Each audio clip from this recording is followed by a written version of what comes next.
할렐루야. 우리 사랑하는 성도 여러분, 만납게 되어서 너무나 반갑고 우리 하나님께 영광을 돌려드립니다. 모든 것이 하나님의 은혜이고 우리 하나님께 큰 영광을 올려드립니다. 다시 한번 기도드리시겠습니다. 은혜가 풍성하신 아버지 하나님, 감사하고 또 감사하고 고맙습니다. 선교교회를 통하여 하나님 이렇게 한국에 오게 하시고 아버지 앞에 영광 돌리게 하심을 감사드립니다. 아버지 하나님, 이 거룩한 하나님의 성전에, 거룩한 제단에 부족한 주의 정이 주의 말씀을 들고 섰습니다. 우리 하나님 붙들어 주옵소서. 종의 모든 인간의 자체는 감추어 주시옵시고 우리 하나님의 영광만 높이 드러나게 하시고 주 예수 그리스도의 이름만 높여지게 하여 주옵소서. 사랑하는 귀한 성도들 한 심령 기억하여 주시옵시고 저들의 마음에 묶여있던 것들이 풀려지게 도와주시고 문제를 해결되게 도와주시며 육신의 질병은 고침받게 도와주시옵시고 붙어있던 귀신들은 다 쫓겨나가는 역사가 있게 하여 주시옵소서. 이곳에 우리 하나님의 영으로 충만하게 도와주시옵시고 성령이 바람같이 불같이 운행하여 주옵소서. 감사드리며 예수님의 이름으로 기도드립니다. 아멘. 할렐루야. 우리 여기 청년처럼 할렐루야. 아멘. 힘차게 아멘 하시기를 축원드립니다. 아멘 할 때에 악의 영들이 떠나갑니다. 아멘 할 때에 하나님께 영광이 되고 여러분 마음의 문제가 해결되고 육신의 질병은 떠나가는 줄로 믿습니다. 아멘. 따라 하시겠습니다. 풍성한 축복을 받는 비결. 풍성한 축복을 받는 비결. 아멘. 여러분 복 받기 원하십니까? 아멘. 당연하지요. 고난 받기를 원하십니까? 아니에요. 그러나 고난이 더 좋은 거예요. 고난이 있으면 그 다음은 축복이 있습니다. 아멘. 특별히 우리나라 사람들은 복을 참 좋아합니다.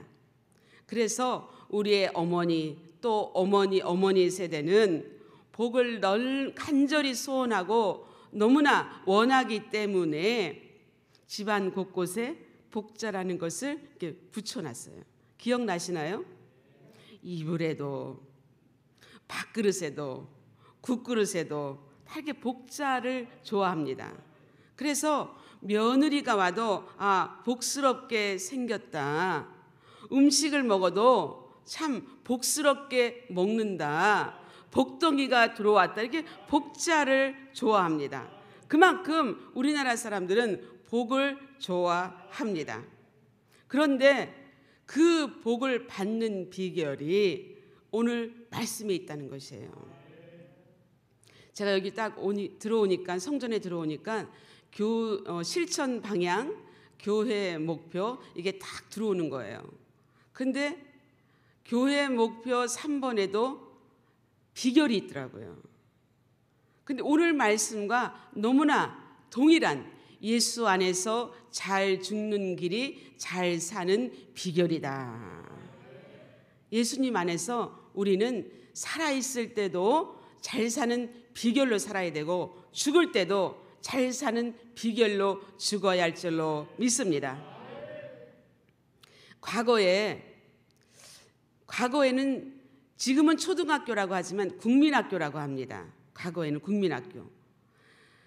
국민학교 그 시절에 우리나라 시절에 1년에 한 번씩 이 생활조사서를 써오라고 그래요. 기억나시나요? 그 생활조사서에는 뭘 써가느냐? 가족의 숫자, 가족이 몇 명이냐, 아버지 직업은 무엇이냐, 또 집안에 냉장고가 있느냐 그래요. 이해하십니까? 또 텔레비전이 있느냐, 전화기가 있느냐, 기억나시죠? 그걸 써오라고 그래요. 왜 써오라고 하느냐? 가정 형편을 알기 위해서입니다. 지금은 상상할 수도 없는데 그 시절에는 그랬다는 것입니다. 그래서 냉장고가 있고 텔레비전이 있고 거기에 전화기가 있으면 상당히 잘 사는 가정이에요. 근데 전화기에도 백색 전화냐 흑색 전화냐, 백색 전화도 거기에 금으로 새겨진 전화기가 있느냐, 거기 따라서 다 구분이 달라졌어요. 기억나시죠? 텔레비가 없는 집안은 어디가 텔레비를 보나요? 만화가게. 그렇죠? 그런 시절이 있었습니다. 그런데 초등학교 5학년 다니는 소년이 고민에 빠졌어요. 왜 고민에 빠졌는가? 아버지 직업이 뻥튀기 장사였어요. 그런데 왜 고민이 됐는가? 아버지 직업이 뻥튀기 장사라는 것이 창피하지는 않았어요. 생활조사서에 아버지의 직업을 뻥튀기 장사라고 쓰는 것이 좀 창피했던 것이에요. 그런데 그냥 회사원이라고 대충 쓰면 되는데 너무나 예수를 잘 믿는 아이라 거짓말하고 싶지가 않았습니다. 그래서 어린 소년이 기도를 하고 성경을 읽었어요. 근데 그 성경이 오늘 말씀 요한복음 6장이었습니다.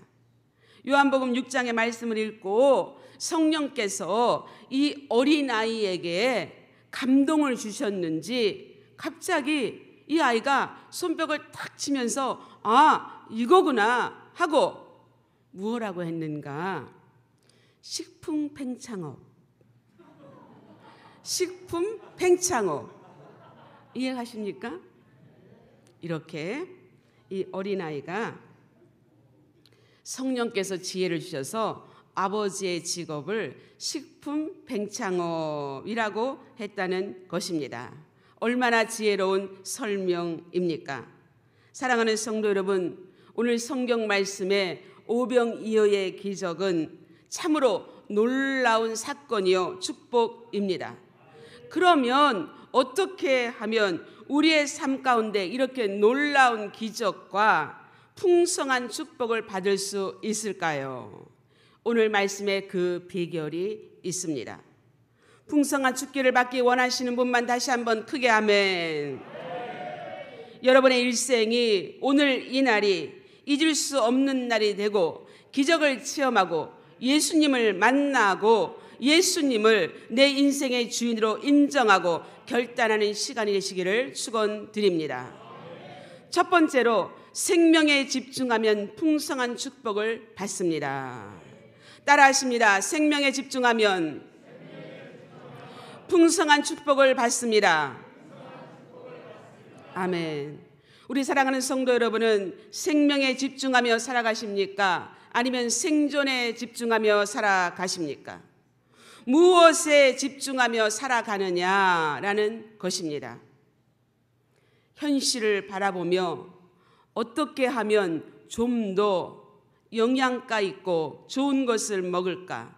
어떻게 하면 남들보다도 더 잘 살아볼까? 어떻게 하면 더 평수를 늘려서 좋은 집에 살아볼까? 발버둥 치시지는 않는지요? 열심히 노력하며 사는 것은 나쁜 것은 아닙니다. 그러나 예수님 없이 내 스스로, 내 힘으로, 내 방법으로 살아가는 것은 생존에 불과한 것입니다. 거기에는 아무런 기적도 축복도 없습니다. 그러나 생명으로 살면 생명이 무엇이냐? 여러분이 지금 숨 쉬고 있는 것, 여러분의 살아있는 것, 생명이 여러분의 것입니까? 예수님의 것입니까? 아멘. 예수님의 것이라고 고백하는 사람만이 생명으로 살아갈 수 있는 것이에요. 내 것은 아무것도 없다는 것을 여러분 늘 고백하시고 주님 앞에 기도하시는 성도들 되시기를 축원드립니다. 예수님께서 말씀하시기를 내가 길이요 진리요 생명이니 라고 말씀하셨습니다. 여러분, 길이라고 해서 다 길이 아닌 것입니다. 예수님 없이 살아가는 그 길은 사망의 길이 될 수 있습니다.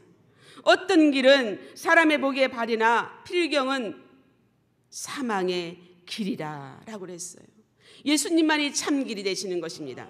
예수님이 함께 하시면 그 길은 형통의 길이요, 그 길은 축복의 길이 되는 것입니다. 예수님이 진리라고 말씀하셨습니다. 사랑하는 성도 여러분, 지금 우리가 사는 이 세대는 진짜 같은 가짜가 얼마나 많은지 알 수 없습니다. 무엇이 진짜고 무엇이 가짜인지 알 수 없는 혼돈의 세상에서 우리가 살고 있습니다. 그래서 참 진리를 모르기 때문에 이단에 빠지고 신천지에 빠지고 진리를 모르기 때문에 그렇다는 것입니다. 여러분이 너무나 잘 아는 불교의 성자라고 불리는 성철 스님은 초인적인 인간의 경지에까지 이르렀던 분입니다.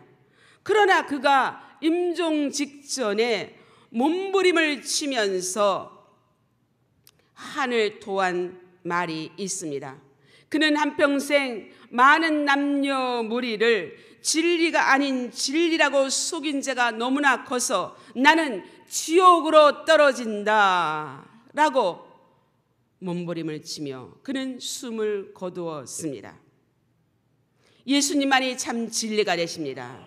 할렐루야. 예수님만이 생명이 되시는 것입니다.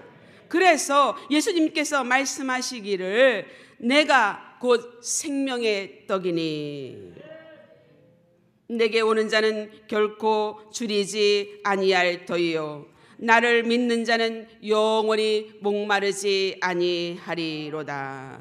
예수님 안에 있으면 굶주림도 없고 목마름도 없다는 거예요. 예수님과 함께하면 염려 걱정이 없다는 것입니다. 영원토록 우리 삶에 풍성한 축복으로 함께 주신다라는 것입니다. 우리가 말하기를 축복의 기준이 무엇이냐라고 말한다면 여러 가지가 있겠지만은 첫째는 먼저 잘 먹고 잘 사는 것이라고 말할 수 있습니다. 먹는 것이 먼저예요. 먹지 못하면 생명의 지장이 있습니다. 그만큼 먹는 것이 중요한 것입니다. 사탄이 예수님을 시험할 때도 돌들로 떡덩이가 되게 하라고 유혹했습니다. 먹지 않으면 생명이 유지될 수 없습니다. 생명이 그만큼 중요한 것입니다. 그래서 예수님만이 길이 되고 진리가 되고 생명이 되시기 때문에 예수님께로 나오는 자, 예수님께로 오는 자 결코 줄이지 아니하고 목마르지도 아니한다라고 하셨습니다. 예수님으로 살면 생명이요 예수님 없이 내 힘과 의지로 살면 생존에 불과한 것입니다. 생명으로 살면 축복이요 생존으로 살면 불행입니다. 예수님은 저와 여러분들의 연약함을 아심으로 무엇이 필요하고 무엇이 있어야 할 것을 아십니다. 왜 그러느냐? 창조주가 되시기 때문에. 저와 여러분들은 피조물에 불과한 것입니다. 그래서 창조주가 되시는 하나님은 모든 것을 예비해 두셨습니다. 그래서 염려하고 걱정할 필요가 없습니다. 눈이 있기 전에 하나님은 빛을 창조하시고 예배하셨습니다. 하나님이 사랑하는 백성들을 창조하시고 눈을 떴는데 볼 것이 없다면 그 얼마나 혼돈한 상태가 되겠습니까? 저와 여러분의 눈이 있기 전에 하나님은 빛을 예비하시고 준비하셨습니다. 삼라만상 아름다움을 보게 하셨습니다. 코가 있기 전에 공기를 준비하셨습니다. 그래서 숨을 쉬고 있는 것입니다. 귀가 있기 전에 하나님 생명의 말씀을 준비하셨습니다. 입이 있기 전에 일용할 양식을 준비하셨습니다. 발이 있기 전에 땅을 준비하셨습니다. 교회가 있기 전에 영원한 천국을 준비하셨습니다. 할렐루야. 그러므로 무엇을 먹을까? 무엇을 마실까? 무엇을 입을까? 어떻게 하면 잘 살아볼까? 발버둥 칠 필요가 없다라는 것이에요. 믿습니까? 생명 대신 예수님으로 살면 항상 넉넉하고 풍성한 축복을 누리며 사는 기적이 일어나는 것입니다. 이것을 믿어야 하는 것입니다. 믿지 아니하면 기적은 일평생 일어나지 않습니다. 요한복음 11장 40절에 이렇게 말씀하고 있습니다. 내 말이 내가 믿으면 하나님의 영광을 보리라. 예수님이 가르쳐 주신 말씀, 하나님의 말씀을 믿으면 하나님의 영광을 보리라 말씀하고 있어요. 믿으면 기적을 체험하고, 믿으면 문제 해결을 받고, 믿으면 질병에서 고침 받고, 믿으면 풍성한 축복을 받는 것입니다. 내 믿음대로 될지어다. 내 믿음이 너를 구원하였느니라. 어느 청교도 교인이 아주 큰 부자가 되었어요. 많은 사람들이 이 청교도 교인에게 와서 그의 지혜를 배우고 존경을 받았습니다. 그런데 한 젊은이가 찾아와서 그에게 이렇게 물었어요. 당신은 큰 부자로서 많은 사람의 존경을 받는데 그 비결이 무엇입니까? 라고 물었습니다. 이 청교도 교인은 3가지를 말씀해 주었어요. 그가 지키는 3가지 비결. 첫 번째로는 술을 마시지 않는 것입니다. 그랬어요. 두 번째는 고생을 두려워하지 말고 열심히 일하는 것입니다. 마지막 3번째로는 하나님만 믿고 만사에 의심하지 않고 사는 것입니다. 라고 말했어요. 그러나 이 젊은이는 그 대답이 영 마음에 들지 않았어요. 그러한 내용은 어린아이도 다 아는 내용입니다. 뭐 특별한 것 없습니까? 라고 다시 물었어요. 그랬을 때에 이 청교도 교인은 말하기를, 다 알고 있지만 믿지 못하는 것이 문제지요. 실천하고 행동에 옮기지 않는 것이 문제지요. 라고 했다고 합니다. 그렇습니다. 우리는 다 안다고 하면서 믿지 않습니다. 마음으로 믿지 않습니다. 인정하지 않습니다. 실천하지 않는 것이 문제인 것입니다. 그래서 예수님을 알고 믿는다 하면서도 교회 밖에 나가면 우리의 행동은 그저 종교인으로 살아가는 사람들도 있다라는 것입니다. 이사야서 29장 13절 말씀에 주께서 이르시되 이 백성이 입으로는 나를 가까이하며 입술로는 나를 공경하나 그들의 마음은 내게서 멀리 떠나 있도다. 머리로는 알지만 우리의 마음과 행동은 하나님께 멀리 있다는 것입니다. 아는 것은 많지만 우리의 마음은 예수님을 인정하고 믿지 않습니다. 예수님을 환영하고 예수님께서 고난받기 위하여 예루살렘에 입성했을 때에 많은 사람들은 예수님을 향하여 호산나 호산나 하면서 예수님을 열렬히 환영했습니다. 그러나 그 열렬히 환영한 무리들은 어떻게 했습니까? 예수님이 고난받고 십자가에 달리실 때에 그들은 예수님의 구원의 주라는 것을 인정하지 아니하고 다 떠났다는 것입니다. 그래서 예수님도 너희가 나를 믿지 아니하는도다. 너희가 도무지 나를 믿지 아니하는도다. 믿어야 할 것은 안 믿고 믿지 말아야 할 것은 우리가 믿는 그러한 세대인 것입니다. 그래서 믿음이 없는 것을 책망하셨습니다. 예수님은 우리의 믿음을 보시고 일하시고 능력을 베푸시길 원하십니다. 오늘 말씀 무리들은 예수님께 떡을 달라고 모여들었어요. 눈에 보이는 것만을 찾아다닌 것입니다.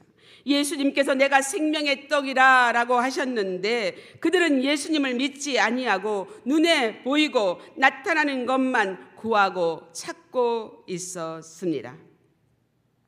눈에 보이는 것은 늘 배부르고 눈에 보이는 것은 늘 배부르고 목마르고 더 가지고 싶고 채워도 채워지지 않는 것입니다.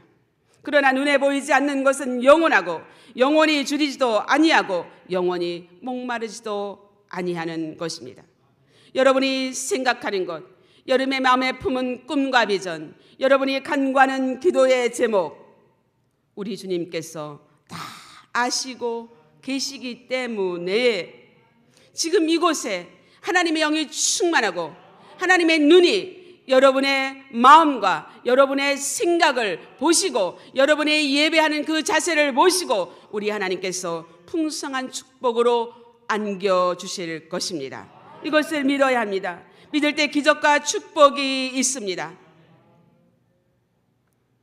코로나가 시작되어서 코로나로 인하여 예배가 한국도 그렇지만 미국도 마찬가지입니다. 그래서 교회 예배가 다 중단되고 코로나를 통하여서 이거다 할 수는 없지만 그 믿음의 분량을 알 수 있겠더라고요. 정말로 간절히 하나님을 찾고 예배를 갈망하는 분들은 죽으면 죽으리라고 하나님의 성전에 나와서 예배를 드립니다. 왜? 생명의 주인이 하나님이시잖아요.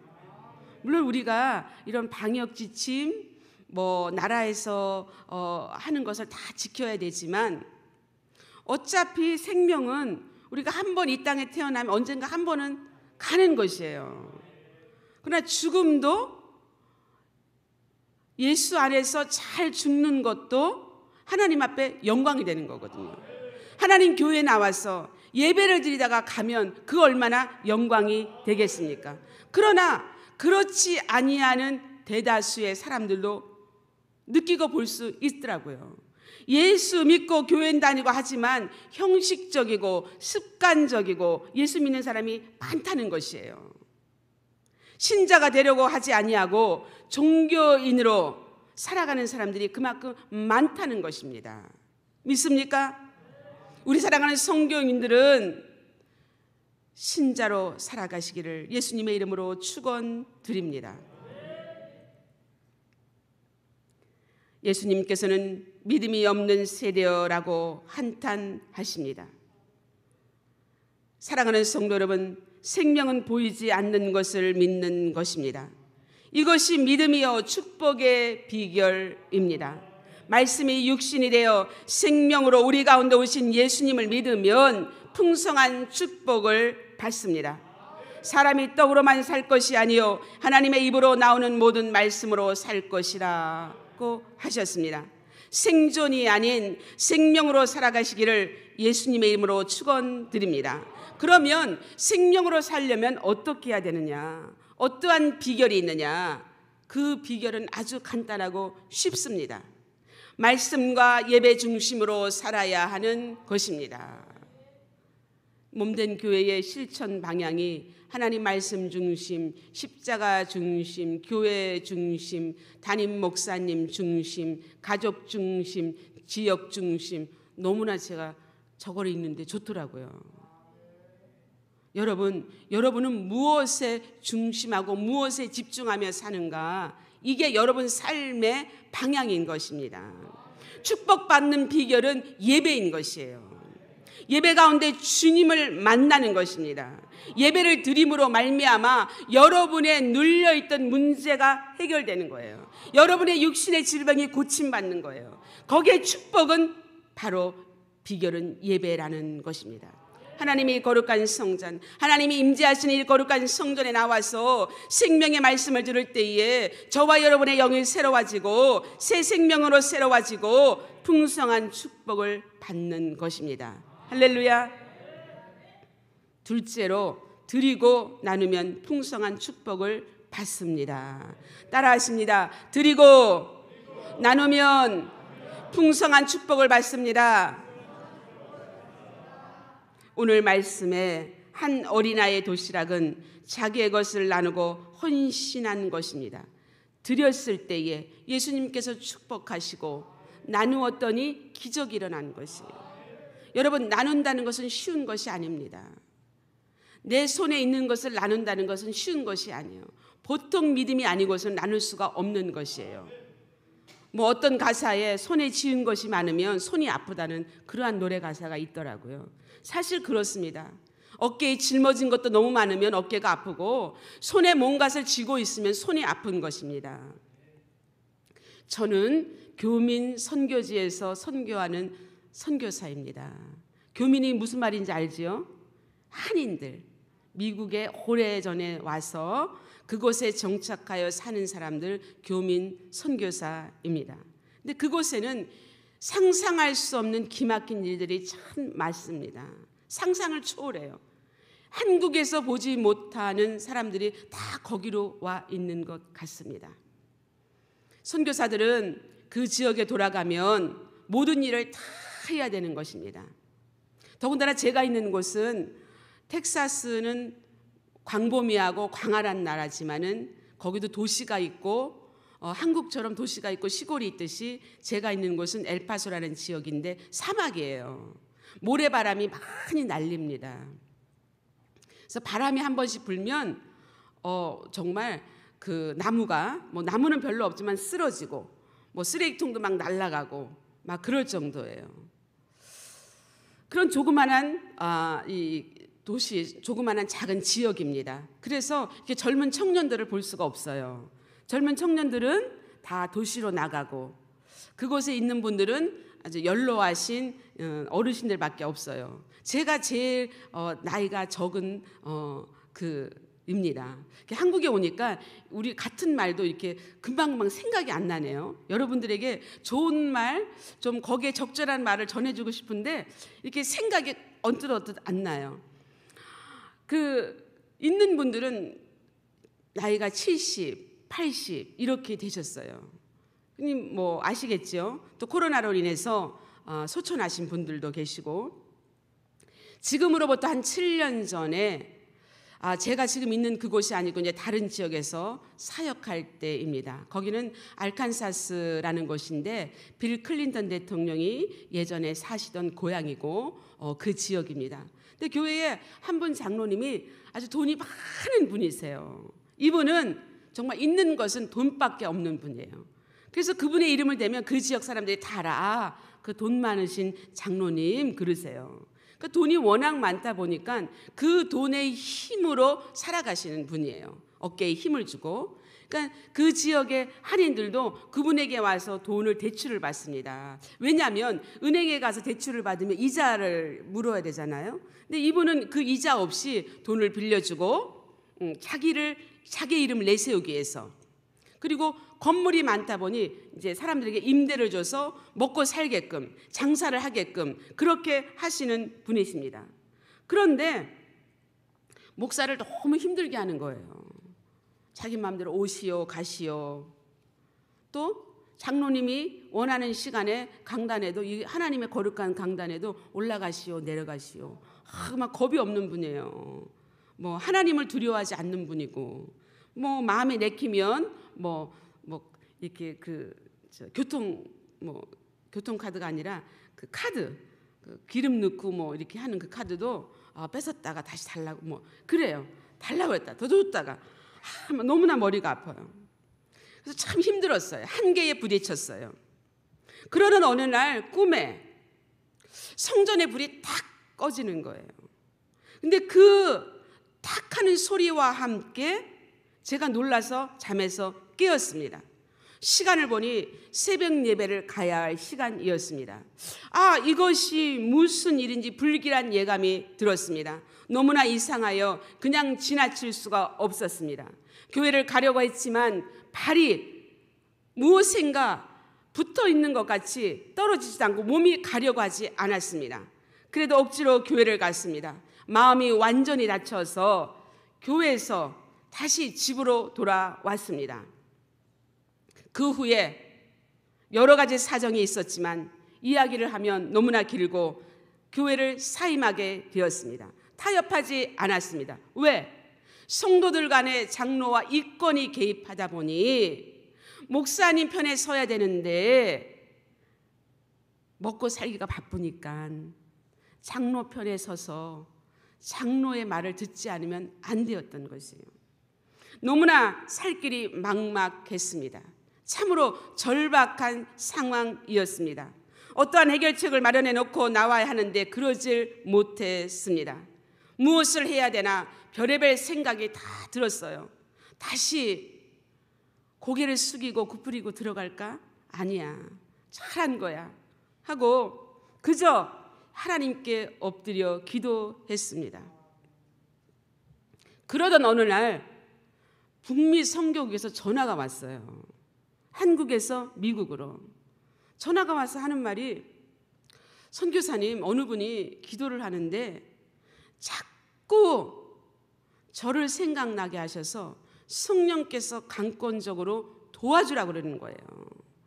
근데 기도를 차면 할수록 너무 성령께서 역사를 하셔서, 그분이 저를 모르잖아요. 아니, 저의 연락처를 모르잖아요. 저도 그분을 모르고 누군지도 몰라요. 근데 이제 이분이 이제 북미 선교국에 가서 본인이 경험한 것, 본인이 기도하고 성령께서 응답을 받은 것, 그런 것을 다 얘기를 하고, 내가 이분을 도와줘야 되겠다, 후원해 줘야 되겠다, 그랬던 거예요. 그 전화를 받을 때 제 심장이 어떻겠어요? 제 심장이 뭐 보통 떨리는 것이 아니고 그저 눈물이 비오듯 하는 거예요. 왜? 그분들은 내 상황을 모르잖아요.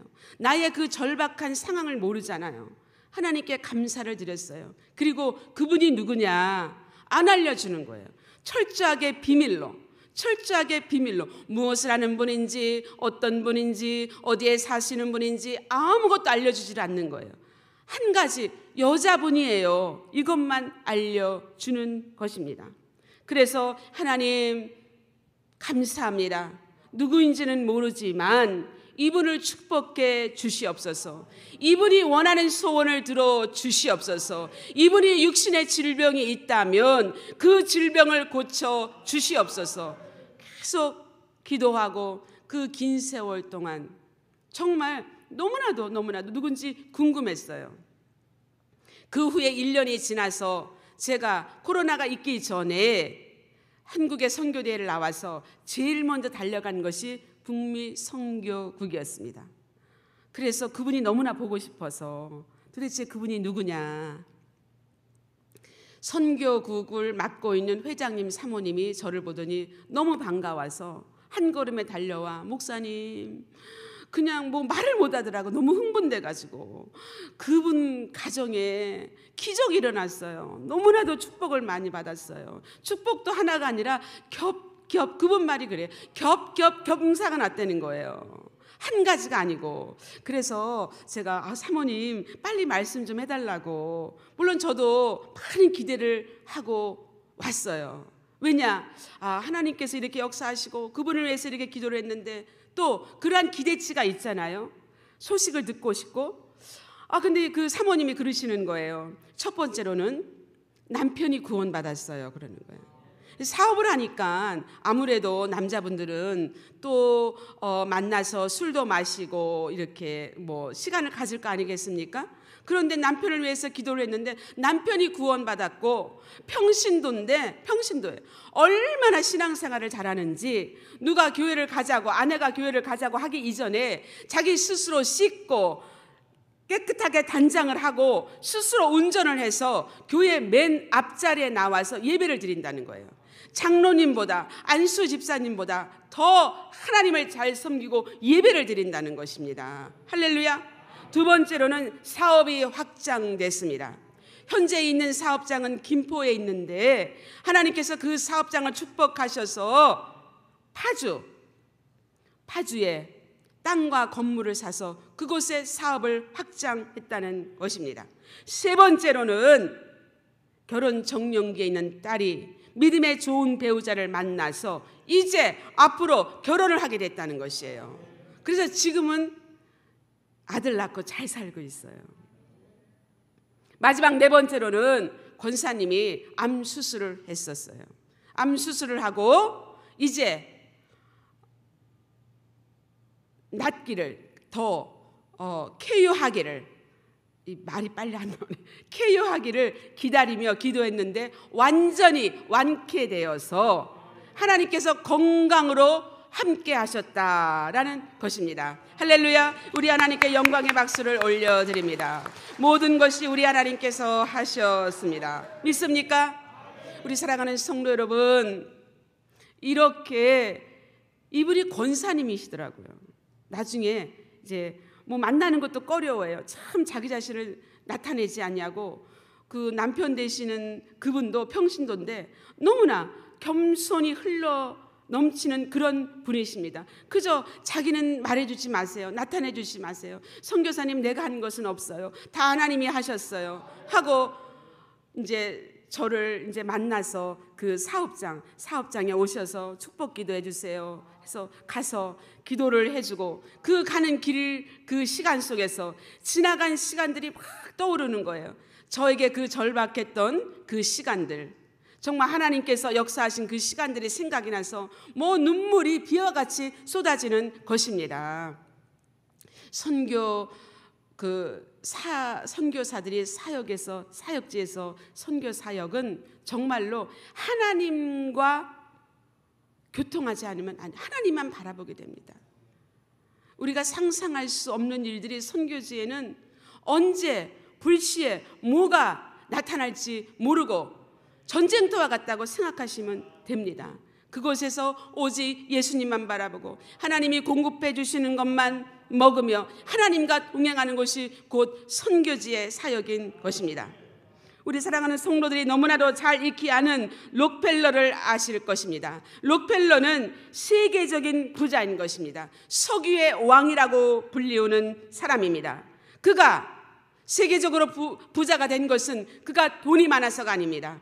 그가 공부를 많이 해서가 아닙니다. 그는 초등학교 4학년 중퇴가 전부입니다.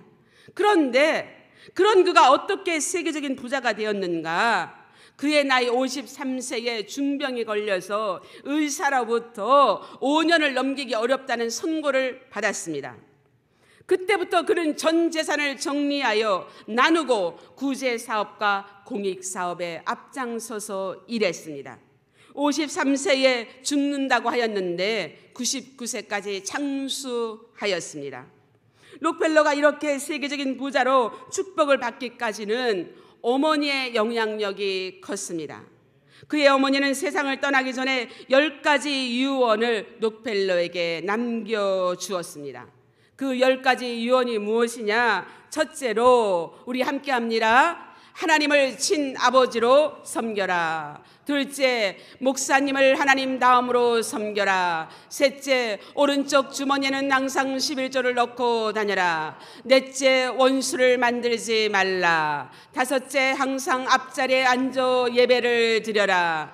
여섯 번째, 아침에는 그날의 목표를 세우고 기도하라. 일곱 번째, 잠자리에 들기 전에 하루를 반성하고 기도하라. 남을 도울 수 있으면 힘껏 도우라. 주일 예배는 꼭 자기 교회에서 드려라. 아침에는 먼저 말씀을 읽어라. 할렐루야. 초등학교 4학년이 전부인 록펠러가 세계 최대의 부자가 될 수 있었던 것은 어머니의 유언을 10가지를 꼭 지키며 하나님 말씀 중심, 예수님 중심, 교회 중심, 나누고 베푸는 삶을 살았기에 세계적인 부자, 넘치는 축복을 하나님께서 부어주셨다라는 것입니다. 믿습니까? 우리 사랑하는 성도들로 이러한 축복을 받기를 예수님의 이름으로 축원드립니다. 오늘 성경 말씀, 한 어린아이의 도시락은 혼자 먹기에도 부족한 도시락인데 예수님께 드렸습니다. 드렸더니 기적이 나타난 것이에요. 누가복음 6장 38절에 주라, 그리하면 너희에게 줄 것이니 곧 후히되어 누르고 넘치도록 너희에게 안겨주리라 그랬어요. 안겨주리라. 눌러서 흔들고 다시 넘치도록 부어서 안겨주리라. 할렐루야. 신명기 15장에도 10절 말씀에 여호와께서 내가 하는 모든 일과 내 손이 닿는 모든 일에 내게 복을 주시리라 그랬어요. 우리가 나누고 베풀면 우리 손이 하는 모든 일, 우리 손이 닿는 곳에 복이 넘친다라는 것입니다. 하나님이 기뻐하시는 것은 나누는 것입니다. 예수님께서 그러한 삶을 사셨습니다. 말씀을 나누고 사랑을 나누고 섬기고 병을 고치고 먹이시고 입히셨습니다. 사도행전 10장 1절에 보면 이방인 고넬료라는 사람이 나옵니다. 이 사람은 하나님을 경외하고 백성을 많이 구제하는 군대의 백부장이었어요. 하루는 천사가 말하기를 내 기도와 구제가 하나님 앞에 상달되어 기억하신 바 되었다라고 했어요. 저에게 그 많은 시간 동안, 세월 동안 말없이 자기를 드러내지 않고 기도와 선교로 나눔을 실천하는 권사님도 하나님께서 기억하시니 넘치는 축복을 받은 것입니다. 여러분이 믿음으로 행하고 믿음으로 주의 성전에 나와서 헌신하고 봉사하고 나누어 베푸는 이 모든 것들이 하나님께서 기억하신 바가 되어서 여러분이 사는 날 동안 풍성한 축복을 받기를 예수님으로 축원드립니다. 이사야서 1장 19절 말씀에 너희가 즐겨 순종하면 땅의 아름다운 소산을 먹을 것이요. 그래. 순종하면 땅의 모든 좋은 것을 먹는다라는 것이에요. 반대로 순종하지 아니하면 먹을 것이 없다는 거예요. 순종하면 100배, 1000배, 10,000배의 복이 있습니다. 마지막으로 시간이 많이 갔는데요, 얼른 마치겠습니다. 감사할 때 기적이 일어납니다. 따라 하시겠습니다. 감사할 때 기적이 일어납니다. 오병이어의 기적은 남자만 5,000명이 먹고 여자와 어린 아이들이 합하면까지 합하면 20,000명이 되었을 많은 숫자입니다. 그리고도 12바구니가 남았다 그랬습니다. 10이라는 숫자는 여러 가지 뜻이 있습니다. 1년이 몇 달입니까? 12달. 1년 312달이에요. 야곱의 아들이 몇 명이에요? 12명. 이스라엘이 몇 지파입니까? 12지파.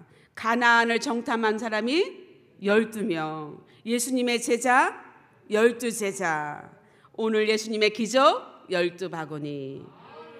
새 예루살렘을 묘사하는 12문. 축복의 숫자인 것입니다.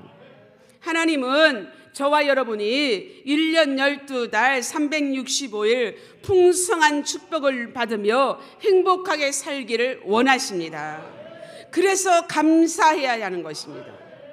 예수님께서 오병이어의 기적을 나타내실 때 먼저 하나님 아버지께 감사의 기도를 드렸습니다.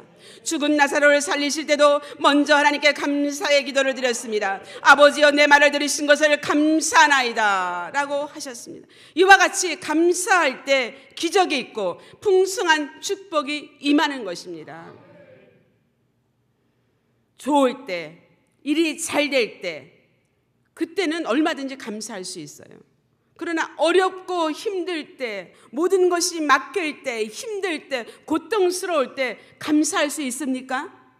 그럴 때 감사하는 믿음이 큰 믿음이에요.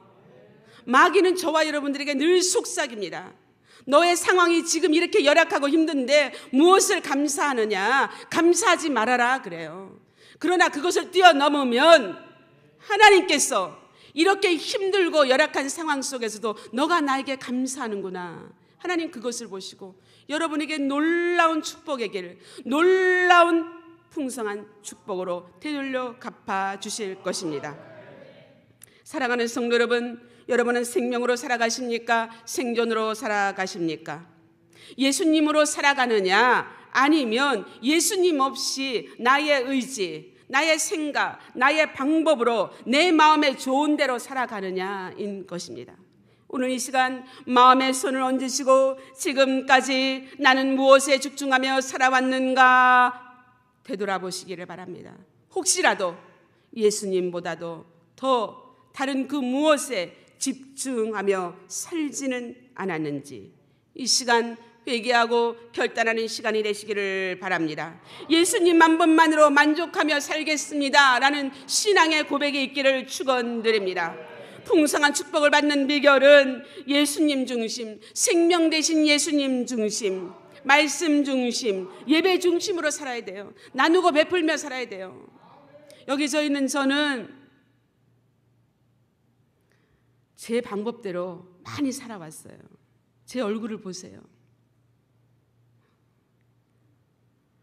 제 방법대로, 내가 원하는 대로 아무리 해봤지만 되지가 않더라고요. 결국에는 하나님께서 저에게 육신의 질병으로 저를 치셨어요. 쉬어서 어느 날 갑자기 사망 선고를 받았어요. 암이라는 사망 선고. 어느 날 갑자기 저 혼자서 발견한 거예요. 뭐 우리 집안 내력에 암 환자는 없습니다. 하나님께서 너가 너의 방법대로 살아가지만 안 된다는 거예요. 안 된다는 거예요. 뭐 어려서부터 저는 예수를 믿었던 사람이에요. 예수님이 누구고 하나님이 누구고 알았던 사람이에요. 그러나 예수님 중심으로 예수님 한 분만으로 만족하며 살겠습니다. 인생이 한 번 왔다 가는데 주님을 위해 살겠습니다. 모든 것을 다 책임져 주세요. 뭐 선교사들이 많이 선교 사역에 지해서 고생하고 힘들지만 고생하게끔 보이지 않게 하셔요. 그래서 어디 가서 도와주세요 뭐 이렇게 그런 말을 할 수가 없어. 목사님들이 저를 보면 아 목사님은 뭐 잘 나가고 편안하게 보인대. 하나님께서 이렇게 만들어 주신 것이요, 하나님께서 건강을 주신 것이요, 예수 안에 있으면 하나님께서 건강도 책임져 주시고 무엇을 먹을까 무엇을 입을까 무엇을 마실까 다 책임져 주신다는 것이에요. 여러분 걱정하지 마세요. 예수님만 바라보고 예수님만 생각하면 예수님이 다 책임져 주신다는 것이에요. 믿습니까? 여러분의 믿음이 예수님을 믿으면 하나님의 말씀을 믿으면 풍성한 축복을 여러분이 사는 날 동안 누리며 행복하게 사는 것입니다. 여러분의 생명을 주셔서 지금 여기까지 있게 한 것은 다 하나님의 은혜이지만 영혼 구원을 위하여 있게 하신 거예요. 영혼 구원을 위하여 말씀을 전하고 나누고 사랑을 베풀고 하라고 지금 이 시간까지 여러분에게 생명을 유지하게 주셔서 사명으로 살게 하시고 기회와 시간을 주셔서 그 시간을 허송세월로 보내지 말라 하는 것입니다. 그러므로 기쁘고 감사하는 마음으로 항상 예배의 자리에 달려나오는 성도 되시기를 축원드립니다. 하나님 말씀 중심으로 살기를 축원드립니다. 감사가 넘치는 삶을 살기를 축원드립니다. 주님 부르시는 그날에 잘하였도다 착하고 충성된 종아 라고 칭찬과 상급 받으시는 우리 사랑하는 성도 되시기를 예수님의 이름으로 축원드립니다. 감사합니다.